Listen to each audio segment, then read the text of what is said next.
উনি কিন্তু এখানে এসে উনি গাড়ি থেকে নেমেছেন এবং উনি পায়ে হেঁটে উনি শহীদ প্রেসিডেন্ট জিয়াউর রহমানের সমাধিস্থলে গিয়ে সেখানে শ্রদ্ধা নিবেদন করেছেন এবং দোয়া পাঠ করেছেন। অবশ্যই উনি এখন যে গাড়ির ভেতর থেকে যে বলছেন আপনি যে কথাটি, সে আপনারা জানেন যে ১৭ বছর পরে মানুষের কতখানি আবেগ ইমোশন জমে রয়েছে।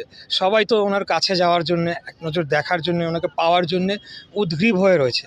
কিন্তু এর মধ্যে আপনারা জানেন যে খুনি হাসিনার যে কিলার বাহিনীদেরকে জামিন দিয়ে ছেড়ে দেওয়া হয়েছে, ওসমান হাদিকে হত্যা করা হয়েছে। খুনি হাসিনা প্রতিনিয়ত সে হুমকি দিয়ে চলেছে এবং সে সব কারণেই আমাদের নেতার নিরাপত্তা নিশ্চিত করার দায়িত্ব শুধু ওনার জন্যে বা ওনার দলের জন্যে বা আমাদের জন্য না, এটা এখন বাংলাদেশের অস্তিত্বের প্রশ্ন হয়ে দাঁড়িয়েছে।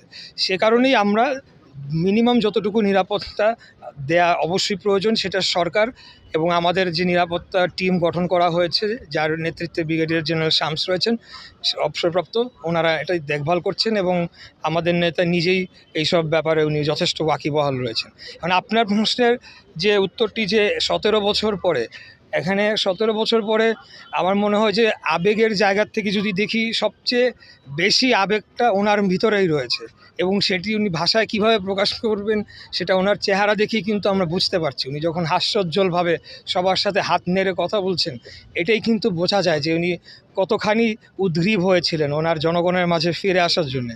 আমি যেহেতু একজন রাজনীতিবিদ এবং আমার বাবা একজন রাজনীতিবিদ ছিলেন, এখন আমি বুঝি যে জনগণের মাঝে থাকাটা একজন রাজনীতিবিদের জন্যে কতখানি একটা গুরুত্বপূর্ণ বিষয় হয়ে দাঁড়াতে পারে, বিশেষ করে আপনার যে কোনো সংকটময় পরিস্থিতিতে বা অন্য কোনো যে কোনো সময়। তো সেটিই হয়েছে।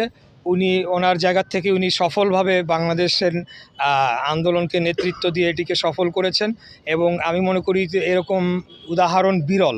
তো অবশ্যই এটার ব্যাপারে ইতিহাস লেখা হবে, অনেক ধরনের থিসিস রিসার্চ হবে যে উনি শুধু লন্ডনে বসেও কিন্তু এই আন্দোলনটাকে সংগঠিত করার জন্যে সমস্ত সাপোর্ট, সমস্ত সহযোগিতা করেছেন, পরিকল্পনা সব কিছুই তিনি করেছেন। কেন করেছেন? কারণ তিনি বাংলাদেশকে ভালোবাসেন। তার বাবা শহীদ প্রেসিডেন্ট জিয়াউর রহমান, যার ঘোষণার মাধ্যমে বাংলাদেশের সশস্ত্র মুক্তিযুদ্ধের সূচনা হয়েছিল।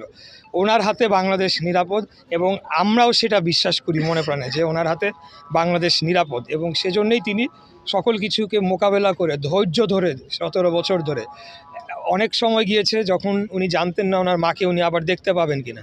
সংখ্যাটা ভুল না হয়ে থাকলে ৬ বার বা ৭ বার, যেটি উনি এর ইতিপূর্বে একটি মিটিংয়ে বলেছিলেন। তারপরে উনি কিন্তু কোনোদিনও ভেঙে পড়েন নাই।